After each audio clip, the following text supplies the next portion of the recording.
All right, well, we're going to call this meeting to order. I call the meeting of the third meeting of the Kentucky Anti-Semitism Task Force to order. I'm going to take roll. Jerry Abramson. Here. Bill Altman. Here. Dr. Babar. Present. Senator Berg.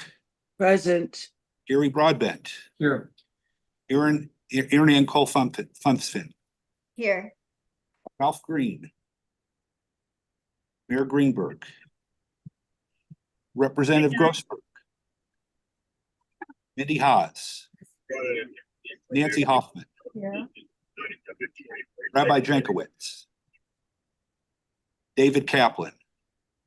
Present, and I also want to deliver regrets from Mayor Greenberg and Chief Jackie Gwynn Villarwell, who couldn't make it today due to an unexpected issue they had to.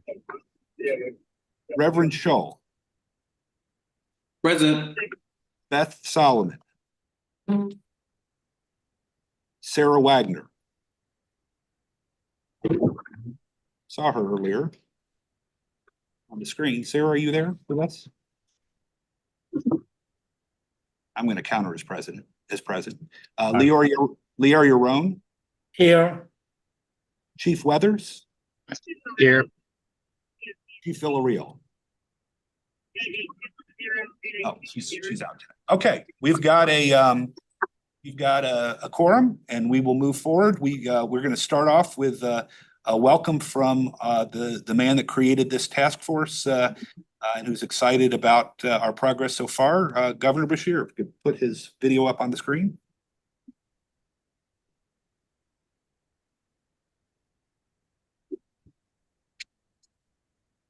Hi everyone, it's Andy. I wanted to send a message of support to today's Anti-Semitism Task Force meeting. As governor, I've always said, and I firmly believe, that diversity is an asset and that it makes us better. I believe as a Commonwealth we should want and encourage a diverse population with diverse thought. There is no place for hate of any kind in Kentucky. We are one team, Team Kentucky.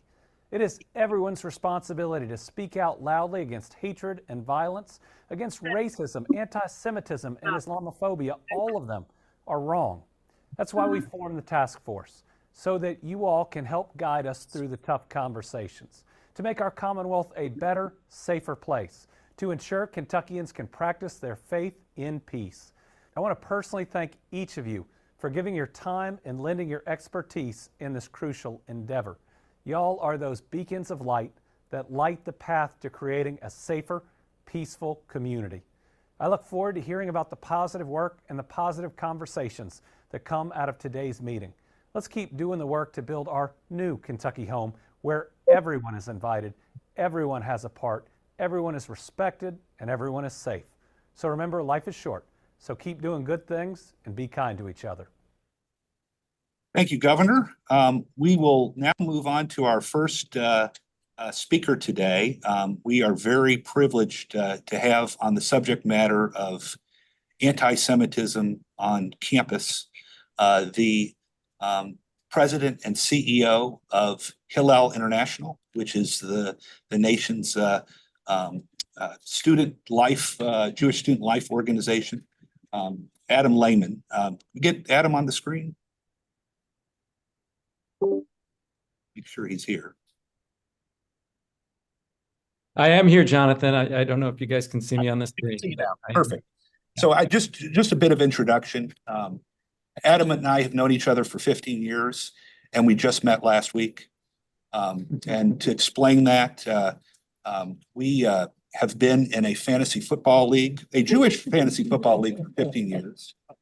Our mutual friend, who is the commissioner of that league, when I sent out notice that I was setting up that I was leading a task force in Kentucky, said, "Did you know Adam Lehman is the president CEO of Hillel International?" I said, "Who's Adam Lehman?" He said, "He's davening Diamondbacks." That's been beating your behind for 15 straight years. And so I had to introduce Adam as I'm the notorious RBGs. We got to meet last week, their annual one of their annual charity fundraisers. I couldn't resist because it was a poker tournament, and I got to play with a lot of their big donors. I did not fare as well as I usually do, but I had a good time nonetheless. But with that introduction, Adam, we'll get to a serious topic of anti-Semitism and other kinds of hate on college campuses. Love to hear. This has been a very, very hot topic and very visible topic in the news. Would love to hear your national perspective, and particularly what the governor has tasked us with is coming up with solutions, ideas to bring people together, to bring healing to campuses. So, Adam, the floor is yours. Thank you so much, Jonathan. Really appreciate it. It's a tough league. We've got teams like the Matzah Mashers. Lots of fun team names. My colleague Jamie Schiffman pulled up some slides. Before we get into the slides, I also want to, in addition to thanking Jonathan, thank Governor Beshear in terms of convening this task force. You know, the content and focus could not be more important. And as I talk about the severity of issues that we're seeing and addressing on campus, you know, it really only underscores the critical nature of the work you all are pursuing. And we absolutely want to be a partner in helping to drive towards positive solutions in Kentucky and everywhere. And hopefully this conversation will be a step in that direction. I'm going to quickly move through some slides just to talk about what we're seeing at a national and even global perspective. We are blessed to be able to have a Hillel professional based in Kentucky at University of Kentucky, Justin Saddle, and you know, we'll continue to hopefully expand our work, which frankly is one of the ways we can strengthen Jewish presence and communities on campus. But this presentation is not Kentucky specific in terms of the data. What Jonathan and I had talked about was providing a wider view of both the issues and of the solutions. Before we turn to detailing the issues, I'll just provide a hot minute on the scope and nature of Hillel. As Jonathan alluded to, and many of you may be familiar with, Hillel is the largest Jewish student organization in the world. We turned 100 last year. We were founded down the road from you all in Illinois, at the University of Illinois in 1923. We are now present on 850 university campuses, primarily in North America, but also in 14 countries elsewhere in the world.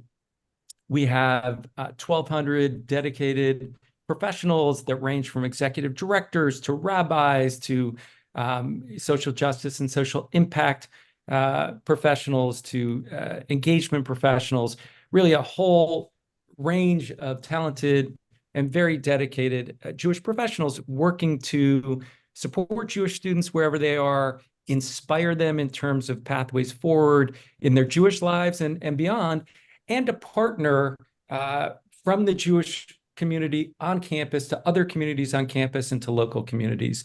So that gives at least a little bit of an idea for what we're about. Now, in terms of the issues we've seen this year, Jamie, you can go to the first slide, which gives a sense since October 7th what we've been seeing. Now, as you all know from the work on the task force more broadly, anti-Semitism has been around certainly every year of Hillel's history. In fact, part of the reason we were founded was to create safe spaces for Jewish students. However, we have never seen anything like the tsunami of hate and harassment that has sprung up since October 7th. At Hillel, we've already tracked close to 1,600 discrete instances of campus anti-Semitism that have been reported to us and that we've been addressing. And the nature of the issues is particularly concerning. We've had more than 60 physical assaults and harassments, well over 300 cases of targeting individuals. You know, this comes down to student life, individual dorm rooms where mezuzahs are getting ripped off the door, or individual harassments taking place in the middle of a quad or even in a classroom. We've had close to 500 acts of vandalism targeting Hillel's, other Jewish institutions on campus. And as I said, Jewish student dorm rooms and fraternities. In total, we're looking at more than a 700% increase year over year from last year, and last year had been our highest recorded point. So we're in really tough terrain in this moment. If we go to the next slide, this speaks specifically to this last month, as many of us were getting ready for Passover and hopefully a quieter stretch as students return to focusing on schoolwork, summer internships and jobs. What we saw instead was this very rapid increase in encampments and associated protest activities. Now, some of those activities have been peaceful and managed. Unfortunately, many have not, and we are still contending with dozens of active encampments. And even in the quiet moments, those often then give rise to the not quiet moments that students are, Jewish students, bearing the brunt of, and really other students as well, as we continue to see graduations marred by out of control protest activities in many cases.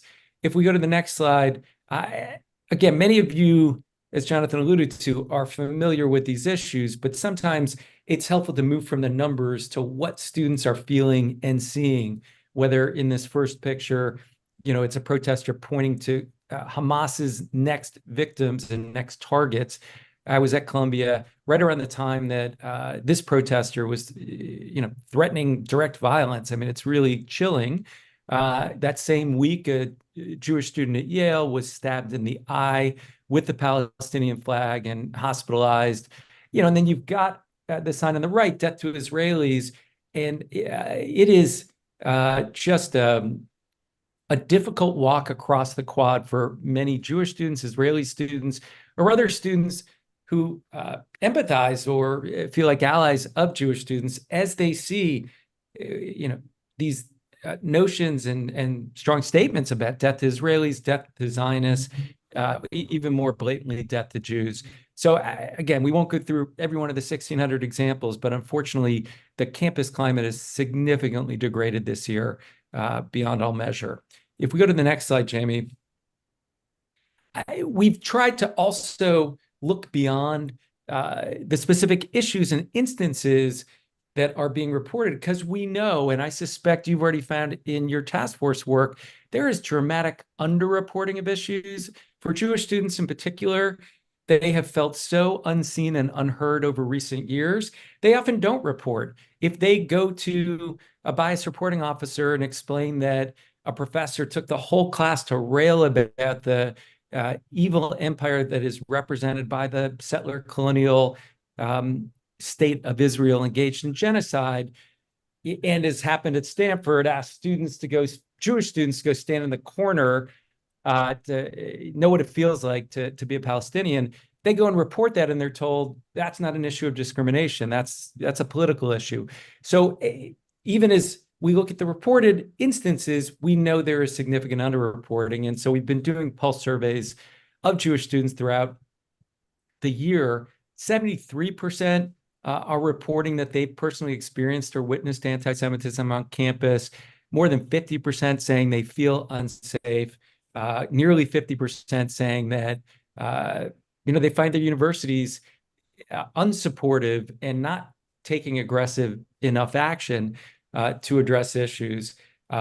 So unfortunately, the issues are really showing up in a pervasive way and impacting so many, really a generation of Jewish students in this moment. If we go to the next slide, I want to talk not only about the scope of issues, but what we're doing to address those issues, and then spend a few minutes touching on some other positive developments that I think hopefully you all and others can lean into as we look for collective community solutions, and then certainly leave time for Q&A. I'm going to talk about 5 strategies that we deploy to protect Jewish college students and campuses, and 5 strategies that relate to supporting the ongoing experience of Jewish students beyond simply protecting their basic rights when it comes to being on campus. Number one, we've been investing in security. We've already, at the Hillel International level, granted out several $1 million in security grants for individual Hillels to harden facilities, to bring on armed security for events at their Hillels or on campus. Just yesterday, I'm in Boston today for an event, and I was at MIT where security is required for really any Jewish student or Israel-related activity on campus. Number two, we've been very engaged in the legal and advocacy domains. Now, this has not been a typical focus for Hillel because our focus has been inspiring, supporting and empowering Jewish students in their campus experience. However, the complete lack of intervention at many universities in terms of addressing these issues of anti-Semitism has required us to, number one, work with the government, and in this case, it's in particular been the federal government, but state level governance matters as well. When it comes to Title VI, which is there to protect the civil rights of ethnic minorities like Jews, and we've created something called the Campus Anti-Semitism Legal Line in partnership with the ADL and Brandeis Center, where we've had more than 500 students call in individual complaints, and we've been able to help them investigate and in some cases pursue legal action. This is really important because we do need to hold accountable our institutions of higher education to address these basic civil rights needs and protections for Jewish students, just as we would want them to do the same for any other minority community protected under the law. Number three, we've been engaged in very active crisis and triage response, across those thousands of issues. Again, we weren't really built for this, but we're doing everything we can to make sure every Hillel, every campus, every student feels supported as they're encountering issues. We are also partnering with universities. I don't believe we can get to the finish line or even the improvement line simply by pursuing enforcement actions when it comes to Title VI or the like. We've been partnering hip to hip with universities to try to help them improve their policies so that there is anti-Semitism education and awareness of what Jewish student experience looks like today, how demonization of Israel, regardless of one's views of the Israeli government or even the current war in Gaza, may fall out, how the complete demonization and advocacy for the destruction of the state of Israel can translate to anti-Semitism. Finally, at a production level, we've actually really scaled our mental health and wellness services through Hillel. Jewish students have been looking for that support because they have increasingly felt isolated, again, almost regardless of their political views or even connections to Israel. If we go to the next slide, it talks more about the bread and butter of our work, but how we continue to try to, number one, create safe and welcoming spaces for Jewish students. That is more important than ever. And as you all think about strategies in communities, but also on campus, we have never been more appreciative of the dedicated Jewish communal spaces that we're able to operate on campus, because students desperately need places where they can express their full identity and receive support and feel in community with one another. We've been advocating on a campus-specific level, even beyond legal appeals. Often the issues, unfortunately, are coming out of classrooms or related to faculty. And so the ability to help individual students advocate relative to bias and discrimination in the classroom, in the dorms, or elsewhere, has been very important. We are supporting our 1,200 professionals to make sure they are taken care of. This has been a traumatizing year in terms of what we've called on all of them to do. And as you all look across the state at the many Jewish community professionals who have had to set aside all of their own needs to deal with the crisis of the year, I think there are real opportunities to continue to support that group of professionals who are so key to our communities. We're also, and I'm going to talk about this, so I'm not going to get into detail here, but very focused on education and bridge building on campus, because unless we can get to a place where students are, again, understanding one another, talking to one another, and not simply shouting at, directing hate at, or harassing one another, we're not going to get out of this crisis. If you go to the next slide, Jamie, I do want to point out the silver lining. And again, I'm sure this is something you can build on in Kentucky. We have seen record-breaking levels of student engagement. This year, we will have engaged more than 180,000 students, which is our highest ever total. By reference, last year was also our highest up to that point at 165,000. So fortunately, by virtue of investments to date in Hillel infrastructure and other Jewish student organizations, students at least have a place to call home on campus when they're facing tough times. And we have been able to keep investing in our professionals so that we can retain them and so they can be effective in their work. I'll close out just highlighting a few areas where, Jamie, if you go to the next slide, where we've really focused effort, and I think these are areas that you all can help support in Kentucky. Number one, we do need administrations to take responsibility for their campuses. It's, in our minds, fairly straightforward. Have clear, content neutral, demographic neutral codes of conduct and policies, and then enforce them. If you can't count on that, then individual students can't count on being protected.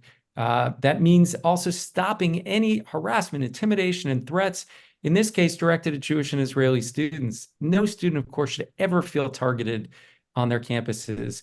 We've really strongly encouraged administrations to hold classes, continue with graduations, because the more that we allow those who are seeking to disrupt campus, and often for very specific political purposes that have nothing to do with education and nothing to do with our campus communities, the more we actually allow those groups to win and our students and our campuses suffer. If, Jamie, we go to the next slide, we can, again, quickly move through a few other spotlight areas. I mentioned before working with administrators. We have something called the Campus Climate Initiative, where at this point we have 75 universities participating. We're growing this rapidly. Again, this is a way to both get a data view if you're a campus, to really understand the climate on your campus, because it does vary. As you've seen in the news, Columbia is different than NYU. University of Florida is different than Emory. Pick any two schools and you're likely to find two different situations. But we are able to not only help them with data-driven assessment, we then help them incorporate education and stronger policies into their frameworks. And I don't believe any of the Kentucky schools are currently participating. That is an area where, as we look to next academic year, there could be an opportunity. If we go to the next slide, we're also trying to analyze where schools are succeeding.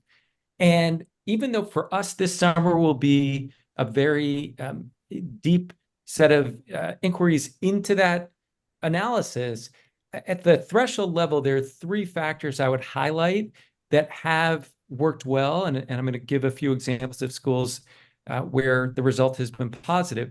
Number one, and this goes back to the governor's comment, embracing Jewish students as part of diversity. That seems kind of obvious, maybe to some of you, but in higher education, the Jewish student population has sometimes been viewed as apart from their goals of diversity or even oppositional to that. And the schools where we see success realize that Jews are a minority. They do face discrimination, as we've seen in droves this year. And when the Jewish student population and experience is incorporated into the broader frames for addressing bias and discrimination, that's critical. Number two, supporting Jewish life institutions on campus. We have definitely seen much better outcomes for our students where we have strong Hillels, strong Hillel buildings. If there's a Chabad on campus or other Jewish life organization to support students, that is a positive as well. And finally, and this is right down the alley of the work so many of you have done and your leadership, knowing some of your individual backgrounds, we need leaders to lead, to take principled action in calling out anti-Semitism clearly. That is not mutually exclusive with calling out other forms of discrimination or other issues. But when our leaders do not name it, do not address the reality of the issue, we will not succeed. A few of the examples I wanted to point to are University of Florida, Vanderbilt, Washington University in St. Louis, University of Maryland, and Penn State University. I think going to the last slide we've got, Jamie, as I alluded to before, do think it's fundamental that we get communities working with and talking to one another, even during this incredibly difficult year of polarization of news media that frightens and drives difference and even hate among people and among students. We have continued to look for those bright spots of opportunities for dialogue and relationship building. A few examples are listed here at Syracuse with the Jewish-Muslim dialogue, at Dartmouth that brought together faculty with expertise across not only Israel studies, but Palestinian issues, the broader regional frame that focus on returning education to this issue. So we're not allowing pure propaganda and political agendas to drive activities on campus is really fundamental. And I've listed a few others here as well. Why don't we take the slides down, and I'd love to field and answer any questions I can from you all. Thanks so much, Adam. Very illuminating. Let me start off with the first question. I'm most interested in your last slide because it's particularly consistent with what the governor is calling for and why he set up this commission, which is that interfaith dialogue. I'd love to see those kinds of things happen at our universities. Is there a national organization or national organizations that you work with, or is this more kind of a local by local connections that need to be made? Yeah, there are a few different variations, and this is an area we're going to be working on over the summer to create some broader national frameworks as well. And before I mention some of those organizational references, I will say, by virtue of the fact that at least our understanding is the Kentucky campuses have not had as many or as severe a set of issues as in many other states, it actually gives you a better opportunity, I think, to broker that kind of dialogue and relationship building. In terms of the organizational reference points, there's a group called Resetting the Table, which we have worked with. We actually brought them to many campuses this spring. They specialize in promoting principled dialogue across real difference when it comes to issues in the Middle East. But they really bring that down to the campus level. They skew progressive in their orientation, but they really have proven very effective. And they focus a lot on skill building, because part of what often makes dialogue hard is when you just put people in a room together and say, okay, talk it out. It's not that simple. So they're very technical, actually, in the way they introduce the skills and then use that to promote dialogue. One other reference point that's specific to the Jewish-Black dialogue, we've begun working with the United Negro College Fund, as well as a whole series of HBCUs around some Jewish and Black student fellowship programs. This is a pilot this year, but we've already worked on this in, I think, 5 cities, and we expect to expand that as well. Happy to share any of the resources that we already have, and Jamie will follow up and send some of that material so you guys have at least some content that we used, as I said, this spring. And stay tuned, because I am hoping we can get to more of a national level set of program frameworks that people can adapt and customize locally. All right, let's start with any questions or comments from any of our task force members in the room right now. Anybody? Yes. Yes. Adam, this is Dr. Muhammad Babar. I'm from Louisville, and I think what Mr. Chairman said, that this last slide was the most interesting. And in Louisville, we've been having within our own community, having sessions with the students, giving them a safe space to hear them out.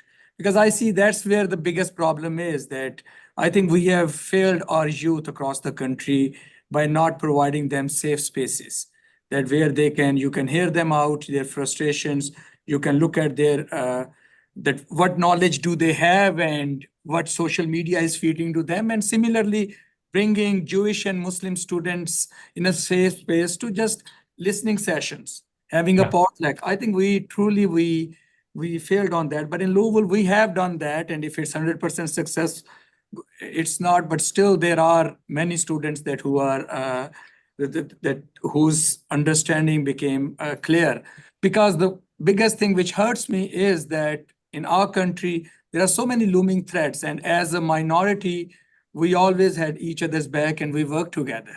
And here we are pitting our young students, they are pitting against each other, this one whole generation, while the challenges which minority is going to face in the country, they're going to be increasing in coming years. So do you have any suggestion in your experience working with the students that how can we bring the students together? Yes, the extremes we cannot, but the mainstream students, how can we bring them together? Yeah, it's a wonderful question and comment, Doctor. And it we have seen, on the one hand, successes, and we're also seeing a habituation that will be very problematic over time, where, as you alluded to, students aren't either finding the safe spaces or aren't seeing one another as human beings.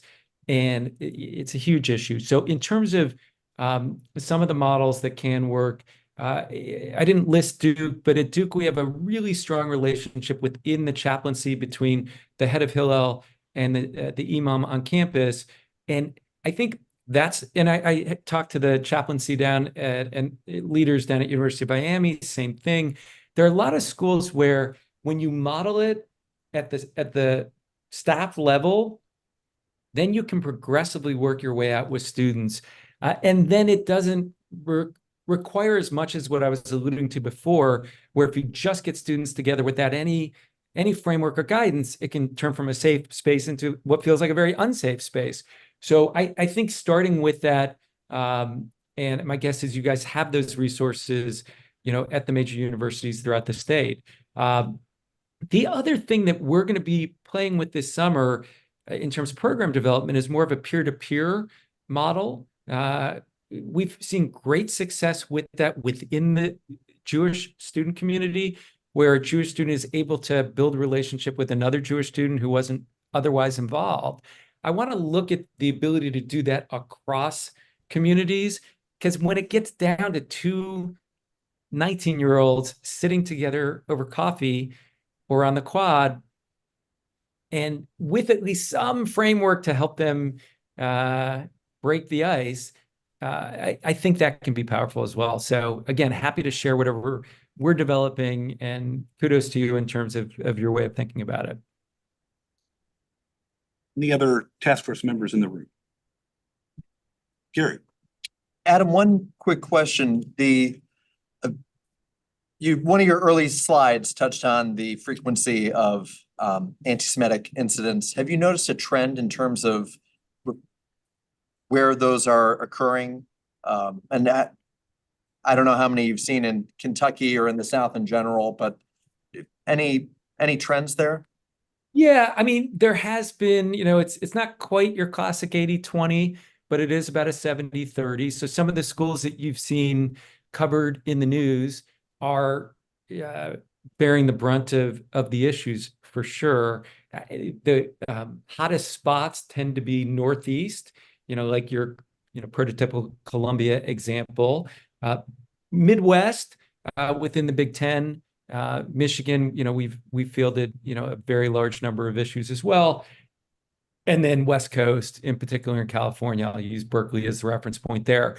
So for sure, there's been, a density in those spaces. It is not varied so much between public and private, meaning we've seen a concentration of issues in both settings, school size. We're doing all this, we're getting to the point of regression analysis to say what, because sometimes it's downright confusing where a school that historically had been challenging is not this year.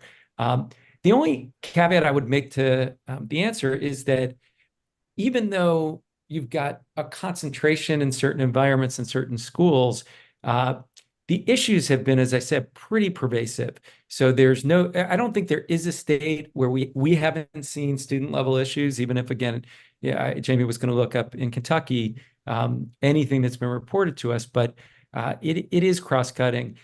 To go one level deeper on the answer too, in terms of what we have seen that seems most highly correlated with the hotspots, they tend to be places where a few factors are present. I'll start with the caveat. I would be the first to say that Israel politics, people need to be able to criticize Israel and talk about Israel without that being deemed anti-Semitism. However, the 30-year effort towards, again, demonization and delegitimization has led certain campuses to have very embedded infrastructure, whether through Students for Justice in Palestine or associated groups. And where you have that framework, that's where we saw, before Israel had even responded in Gaza to the atrocities of 10/7, we had hundreds of campuses where there were groups mounting days of resistance to attack Israel and create a lot of challenges for Jewish students on those campuses. So where that infrastructure is deep and longstanding, we do see significant issues. And where faculty are over their skis and not teaching and not focused on trying to enable their students to have the space of academic freedom to come to their own conclusions, but instead are using their privileges to drive their own political agendas, where that is most pronounced, those are the two variables we've seen that tend to lead to the worst outcomes. Thanks. I see Sarah Wagner's got her hand up. Sarah, you want to take yourself off mute? Before. Thanks for being with us today. I'm Sarah Wagner from the Louisville, and I'm curious also as a parent of a college student on the East Coast, what your thinking is and what maybe your years as we're preparing this year's high school seniors, next year's high school seniors. We have a lot of concerns, obviously, for parents in the community now, how to start on how to. Yeah, and I had a little bit of trouble because you were breaking up, at least where I was. But I think I got the gist of it in terms of how do we actually educate and prepare incoming students, prospective students and their families and communities. And this has become a much bigger part of our focus because we understand and fully appreciate the anxiety and concerns prospective students and families have. First comment is, even as challenging as these issues are, I get equally concerned when people almost treat campus as you would a kosher home. These ones are okay and these ones are not. Treif and kashrut or kosher. So I'm not a big fan of ruling schools out. We're working hard to address the problems. But that said, there are a lot of resources out there. We have on Hillel.org a college guide that provides quite a bit of information, including where we've seen particular challenges. Have there been BDS votes and campaigns? Have there been Title VI complaints filed? Are there other discrete issues that are objective that we can point to? We've been holding some webinars, and we will continue to do that as well. The ADL has a resource out. It's a mixed bag in my view, because on the one hand, it does provide some helpful information about where university administrators have been responding aggressively or haven't been. It then tries to reduce everything down to a grade. And that's where I think it can overtell the story and flatten reality. Even Columbia, which has been really tricky in terms of these issues, also has one of the strongest Hillels in the world, is on the Upper West Side, surrounded by one of the largest and strongest Jewish communities in the world, has incredible Jewish studies, Israel studies.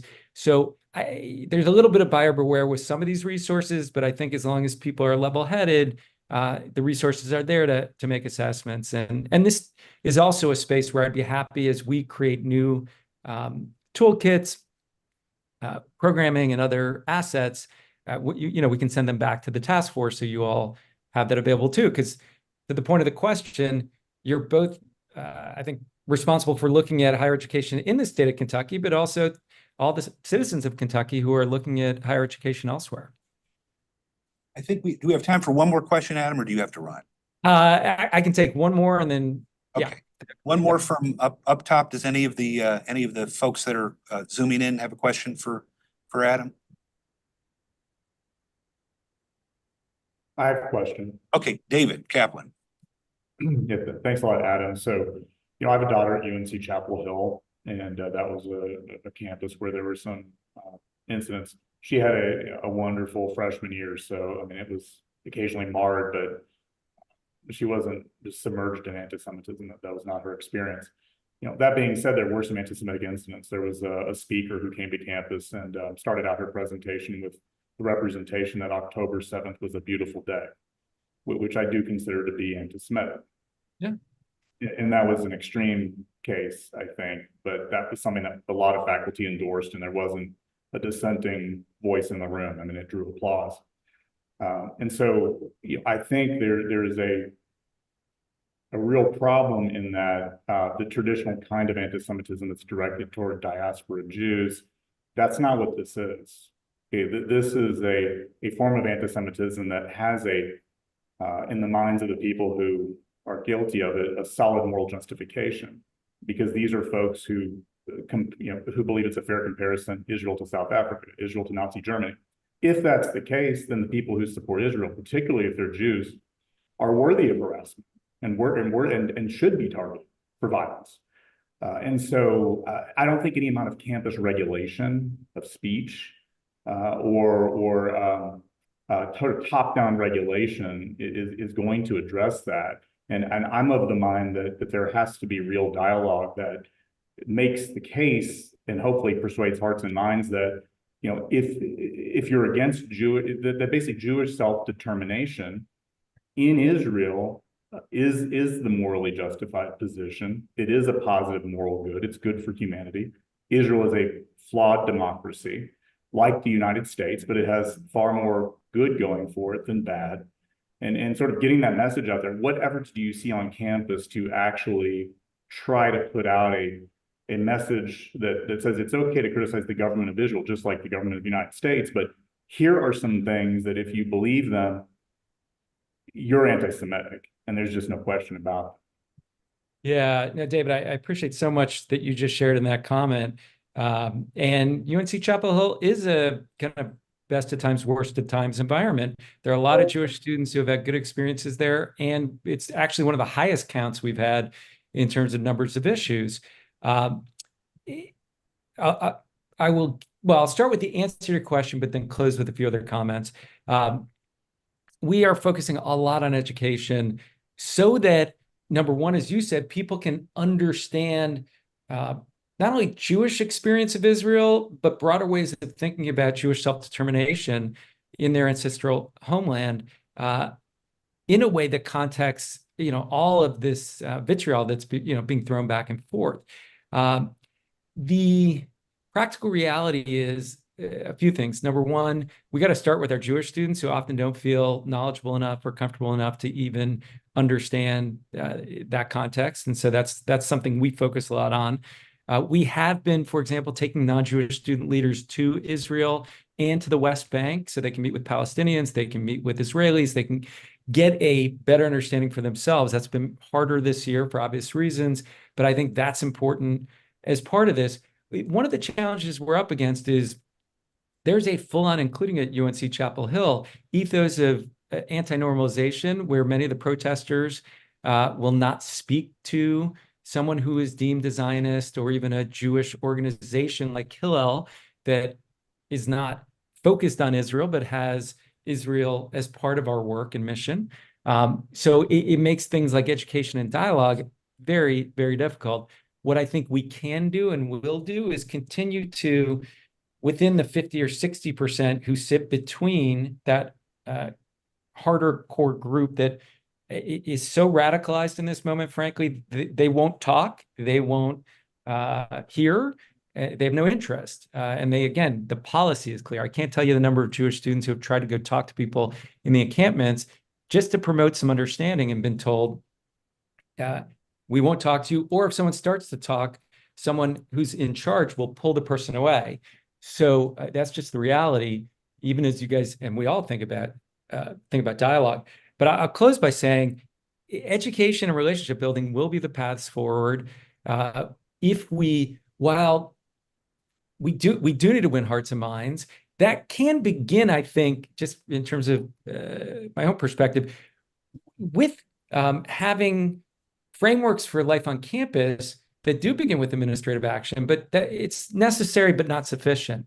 The issues we've been concerned about are not about free speech, both because they're conduct-based and because in almost all these cases, there have been reasonable time, place, and manner restrictions that are content neutral that people are running roughshod over. But to your point, we're not going to get there just by enforcing rules. We're going to get there through education and relationships.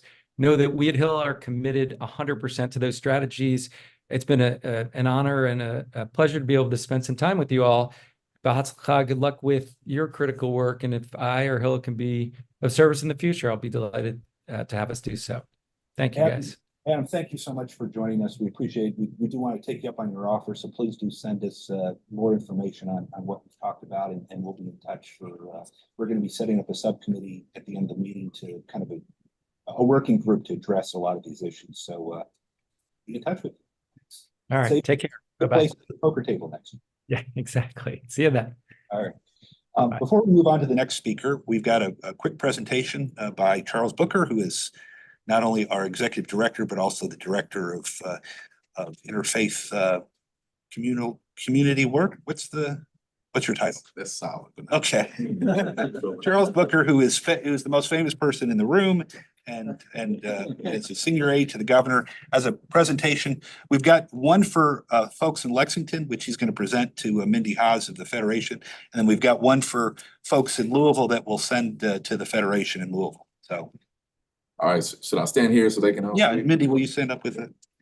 If you would, come on up here. Now, the governor, of course, he wanted to be here. We were trying to get him here. Had to go to Northern Kentucky because we're still trying to clone him. Don't let anybody know that.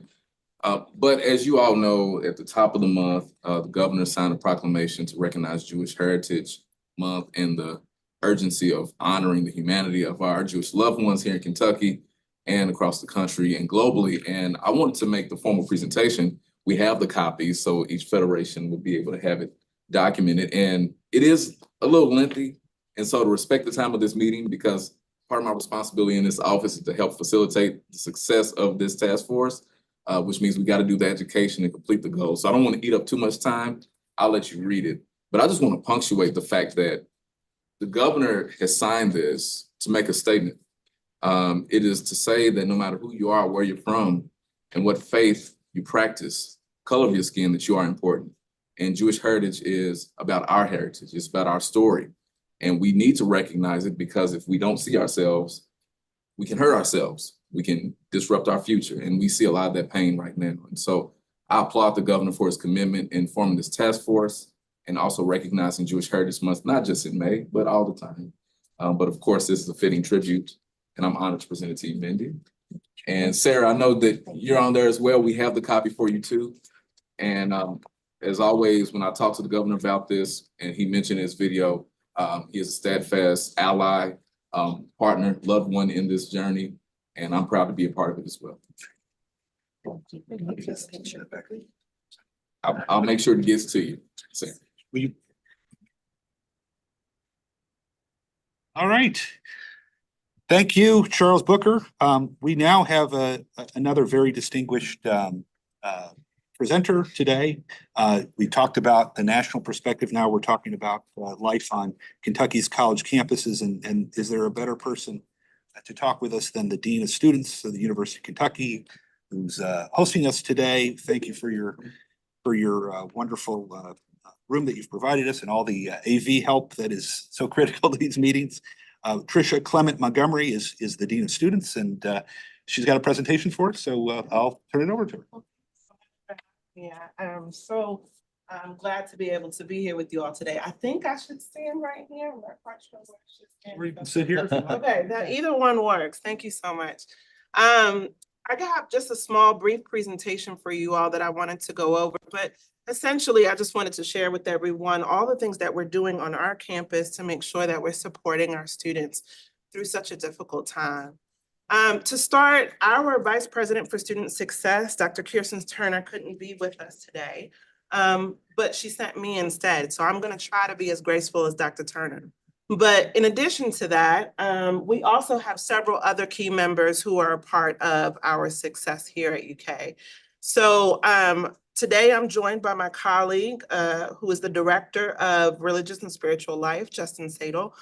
Justin Sadel, as you all heard earlier, is also the advisor for our Hillel student organization here on campus as well. And then we also have our Associate Dean for Student Engagement, Dr. Brandon Thompson, who is pretty much over all aspects of student engagement, as well as fraternity and sorority life and student organizations here on campus. Although many of us work in the Office of Student Success, it truly is a collaborative effort on our campus to make sure that we're supporting our students the best way possible. So some of the offices that you'll hear me talk about throughout today's presentation are not just in student success, but all across campus, as we truly make an effort to make sure that our students have the space and support that they need. So, as you can probably imagine, since October 7th, we have been extremely dialed in, particularly for our Jewish community here on our campus, where we, again, do many of the things that are listed here on this particular slide, but we felt like it was very important to make sure that we provide all of the things that I'm going to walk through a little bit here shortly after October 7th. One of those things being listening sessions. That is a best practice that we actually implement here at the University of Kentucky for a number of different incidences that may have occurred on our campus. But we wanted to make sure that we provide the space and time for our students to talk to us about what they're feeling and experiencing as they walk across campus. So myself, Justin, Brandon, we have all been a part of a number of different listening sessions for our students in which they've talked to us about what the experience has been like since October 7th, both in and outside of the classroom, and what are ways that we can be helpful and supportive. Some of you may have heard that there was actually a protest on our campus. It was a peaceful protest on our campus the last week of finals here at the university. We provided what we call alternative programming. That's another best practice here at the university. Our alternative programming is essentially making sure that we create a different space, another space that maybe our students may want at the time. The protest took place at the library, and again, it was during finals week. So we wanted to make sure that our students had another opportunity or safe space to be in to be able to study for their finals. So we offered that as an opportunity across campus where students had an opportunity to come and study and get snacks and several other things while the protest was taking place. That was facilitated by Justin. We've also had a number of different conversations with our campus partners here on campus. It is important that we all stay very connected in understanding what exactly is happening for our students in all the various spaces. So we've had meetings with our deans, with our DE&I officers in different spaces. We've met with associate deans. We've met with just various campus partners, just to make sure that they understand how they should be supporting students and how they need to show up as well. I will turn this part over to my colleague, Justin, to talk a little bit about his conversations with some of our local community partners, because he's been extremely instrumental in facilitating those conversations. Thank you, appreciate that. Thank you all for having us here. So within the local community, obviously the Jewish Federation here is a great partner with us, as well as two synagogues, Temple Adath Israel and Ohabe Zion Synagogue and their respective rabbis, just in ensuring that our students feel that community support in terms of welcoming them to programs, facilitating transportation when needed, coming to campus, and things of that nature, just to make sure that, because the Jewish student population here is a couple hundred out of a population of 35,000. So it feels small. So just to help students feel plugged in with the broader community. And kind of on the interfaith type of thing, I was fortunate, along with Mindy and some other community leaders, that we met with some Muslim community leaders as well as at the mayor's office, and issued a joint statement there. So we've been really blessed with those type of partnerships. And in terms of security and safety, Stuart Lowry, who's the Secure Communities Network liaison in Louisville, I'm in touch with him, as are the folks at UKPD. Fortunately, there hasn't been a lot to talk about this year, which is good. But just in case that if there are things that he becomes aware of that he can share with us, or vice versa. So we have those lines of communication that are open.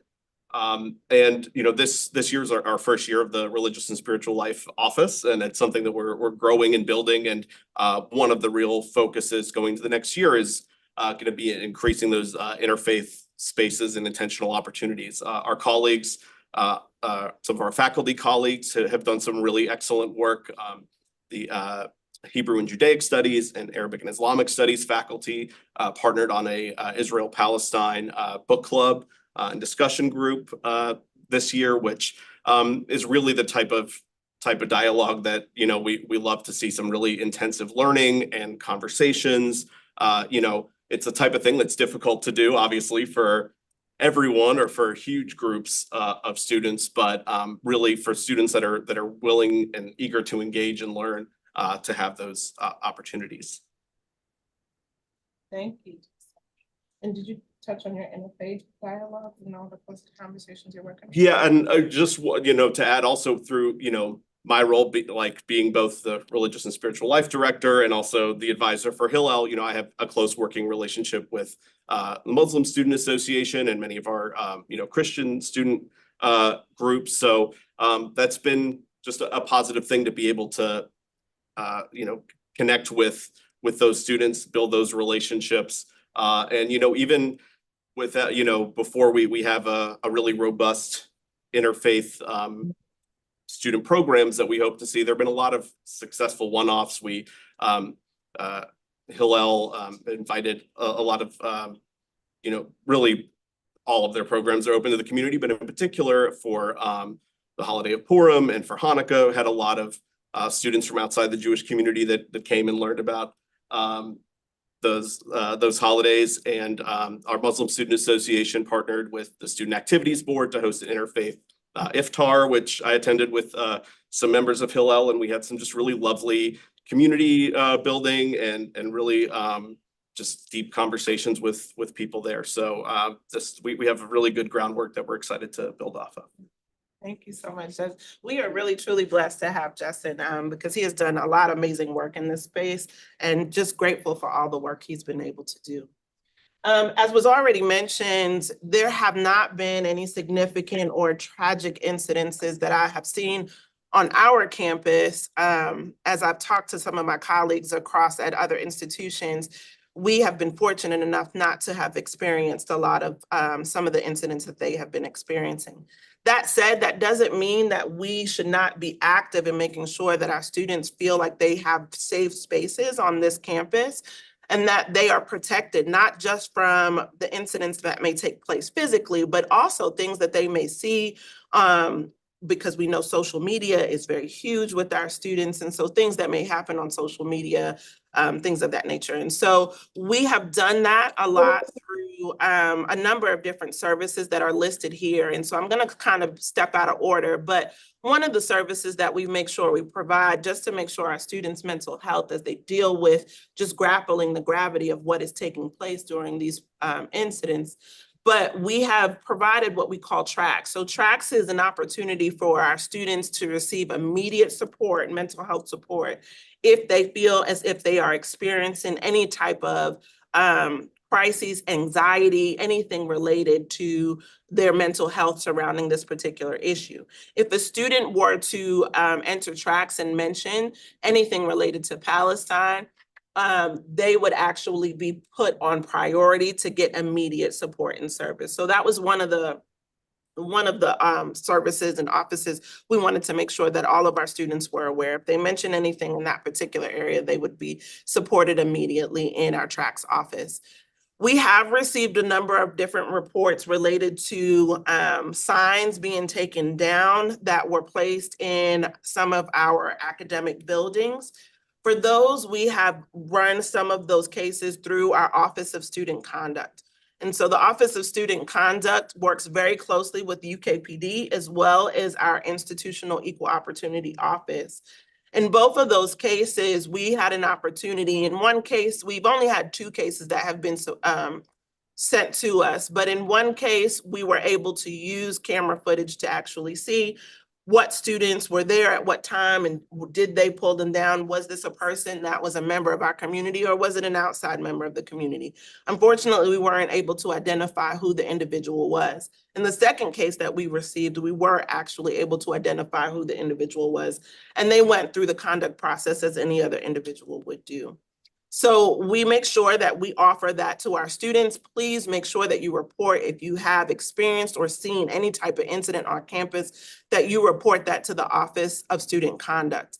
Our Institutional Equity and Opportunity Office actually does all of our Title IX investigations in the event that a student feels that they are being discriminated against related to their religion or their race, or maybe their gender. So all of that goes through our IEEO office. We have made sure that in our listening sessions, we've brought some of our partners with us from those particular offices to make sure that our students know that in the event that they feel or experience any type of discrimination, we want them to report that information to our IEEO office. So that is also a service that is provided for them. Another service that we make sure we provide is our Center for Support and Intervention. Center for Support and Intervention actually is a non-clinical case management office where a case manager will sit down with the student for as long as they need. So we will actually sit with the student from the time that they enter the institution until they graduate, or maybe it's just an extended period of time throughout the semester. Either way, that particular staff member will work with the student on any aspects of their academic career that they feel like they need additional support on. So if the student is experiencing anxiety in the classroom, is having trouble expressing or being able to explain what they're experiencing to their faculty member, the Center for Support and Intervention will actually step in and do that on their behalf. To make sure that they don't have to have those conversations alone. So we offer that service and wanted to make sure that all of our students were aware of that during this time as well. And then, as I've already mentioned, the wonderful support that our Religious and Spiritual Life Office, this is a fairly new office. This is actually the first year that it is up. And again, Justin has just done a phenomenal job in making sure that he connects with students on both sides and from any religious background. Something that Justin may not have mentioned is that he actually hosts a interfaith conversation with various leaders from different faiths. Every Thursday, every month. And so he has conversations with them about just ways that we can all be supportive of our students and also hearing from them what they may be hearing from our students as they enter some of their religious spaces. So it's been a really great conversation, a really great collaborative effort. And we're just, again, fortunate enough that I feel like based on the conversations we've had with our students, that they truly do feel supported at the University of Kentucky. So that is all that I have to share for you all today, but are there any questions for me related to the support of students? Let me start with the picture you have up there. Yeah. Because it's really impressed by the great work you all are doing, and was familiar with Justin's work but didn't know how expansive it was, and really hitting a lot of the same things that we were talking about earlier. But I imagine a lot of your students on campus are getting their anti-Semitism through their phone and computers, and maybe it's not on campus, which is good, but they certainly are subjected to it every day, every few minutes. They're away from home, and I'm curious. I mean, this is not just an anti-Semitism issue, but how the university helps deal with these outside influences that are coming into the phones that are making kids depressed and angry. Yeah, absolutely. So we are fortunate enough that literally during 2020, we actually revised our student code of conduct. that was a perfect time for us to realize that maybe the language within our student code of conduct wasn't very up to date in terms of its ability to be able to address online issues. So as a result, we revised our student code of conduct in 2020 to address any type of online behavior, whether that be social media or classes that were taking place online. So now we have an ability to address behavior off campus, on campus, and in social media platforms. Through that, we have shared that with students that if they are experiencing any type of incidents in which they see things that may be a violation of their rights or whatever the case may be in these social media platforms, to please make sure you report that to us. And we have an opportunity to investigate that and adjudicate and address it as appropriate. We have had one incident, not related to this, but we have had one incident that we received that was on an online platform. And it's so much easier now to be able to do that because we can actually identify who the user are, who attended particular online sessions, things of that nature. So it's much easier for us to be able to adjudicate that when we are able to identify the people and places in which they are sharing inappropriate information. So in that particular case, we were able to address that. And then in addition to that, sometimes it's just the things that you see. It could be national, it could be the things you see at other institutions. And so that goes back to our tracks, our counseling center, our Center for Support and Intervention, just making sure that students know that they have a space to be able to talk through those things, and we will support them for as long as needed related to their mental health. So, Tyler, could you put the folks back on the screen, because we'll have some questions from them. First of all, in the room, are there any of our task force members that have questions? Yeah, Nancy? Have you seen increased incidents of other hate, Islamophobia, racism, homophobia in the last 6 months here? yeah, honestly, I have not, which I'm very grateful for. I've talked to my other colleagues who have not been so fortunate at other institutions, but there has not been an increase. I think the biggest thing that we've seen, which many of you may already be familiar with, is more visitation from outside organizations who want to occupy space within our free speech areas, and may sometimes use language that is perceived as hateful towards a particular identity. Outside of that alone, I haven't seen an increase in anything else, which I think we are fortunate for. I want to knock on wood. Yeah. Other task force members? Yes. Yeah, I wish we could clone you, Dean and Justin, and send you to all the college campuses across our country. One thing which I was curious about, that meeting with the mayor of both Muslim and Jewish groups together. Did you guys include any young people in that? Were there any student leaders in that meeting, or was it just the community leaders? That was just community leaders. And actually, I should clear, I was there not as a representative of my UK role, but in one of my Jewish communal roles. That's, you know, the nature of living in a small Jewish community. But yeah, but that was it was clergy and community leaders. Not And the joint statement was about? it was mostly just about like the like kind of the environment that we want to maintain in our community, just like and environment of like mutual respect and understanding and peace. Minnie, does that sound? Yeah, that was it. It was more, it was that we were going to be the adults in the room, and we were not going to allow it to tear our community down. We understood the gravity behind it, but we did not want it to, flood the streets. Great job, because I feel like adults are also part of problem. I see on social media, they are behaving worse than the kids. Gary, any task force members on the screen? Yeah, this is Bill Altman. If I could ask a question. First, I want to echo Dr. Babar's remarks and commend you for what you're doing. From David Kaplan's remarks, it doesn't seem like UK is high risk, which could lead to complacency, but you guys are being very proactive, which I think is, presents a great opportunity. The question that I have is, do you also engage faculty in your activities? In other campuses that are high risk, as David pointed out, sometimes the faculty are a big part of the problem of creating division and actually interfering with safe spaces to have the kind of constructive dialogue that you guys have been able to have. Yes, so I wish our Vice President for Student Success was here. She leads meetings that she lovingly refers to as situational awareness meetings.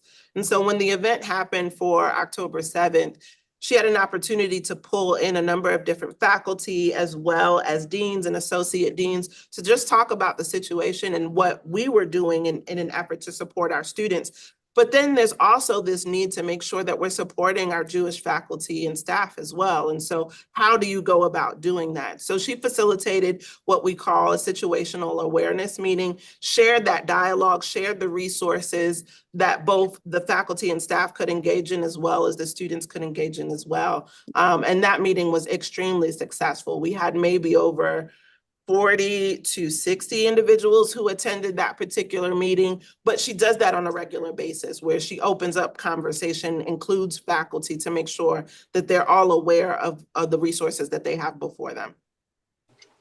So one quick observation, Jonathan, that maybe just put into a parking lot here that I've taken away from this when we get to the point in the task force of talking about what are we going to do, what are we going to recommend, is that there's a lot of focus, it seems, on process. Not education is important and content is important, but if my experience on this topic is if we rush to the content and try to educate people on one side or the other, then that devolves the conversation. And it seems like what the UK people are doing is focusing on the process of communication, building the relationships, and once the trust is built, then you can have content conversations. And that's a lesson that maybe we ought to return to when our work transitions to making some specific recommendations. Yeah, that's a great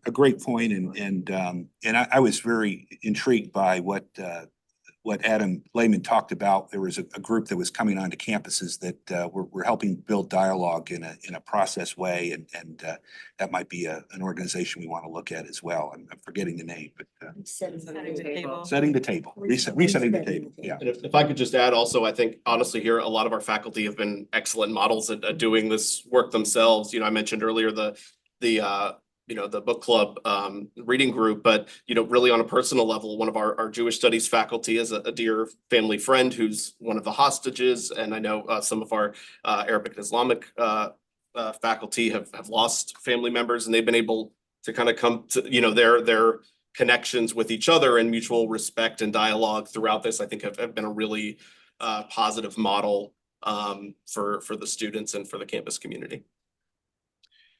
Any other questions from our folks on the Zoom?